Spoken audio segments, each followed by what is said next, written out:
Hello guys, welcome back to our channel. দেখতেই পাচ্ছ ইতু ঠাকুর। তো অনেক দিন আগেই গেছে ইতু পুজো। তো আজকে ইতু বিসর্জন, মানে আজকে পূর্ণিমা যেহেতু, ওই কারণে। তো বলো প্লিজ সবাই কমেন্ট করে কেমন লাগছে ইতু ঠাকুরকে। আর দেখো সবাইকে দেখাচ্ছে কাকিমা ইতু ঠাকুর কেমন হয়েছে। তো তোমরা প্লিজ কমেন্ট করো কেমন লাগছে ইতু ঠাকুরকে। তারপরে এই যে কাকিমা গঙ্গাহাটির দিকে নিয়ে চলে যাচ্ছে ইতুকে, আমরাও সাথে গিয়েছিলাম। হচ্ছে এখানে অনেকে দাঁড়িয়ে রয়েছে বিসর্জন দেওয়ার পরে।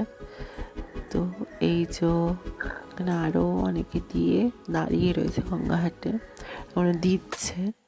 তো কেমন লাগছে প্লিজ তোমরা কমেন্ট করে জানিও। এই যে কাকিমা জলে ভাসিয়ে দিচ্ছে ইতুকে। এখানে আর একটা রিচুয়াল রয়েছে কি ঘট নেওয়া, দেখতে হচ্ছে গঙ্গাহাটি কি সুন্দর। তো আজকে এতটাই থাক, পরে দেখা হচ্ছে।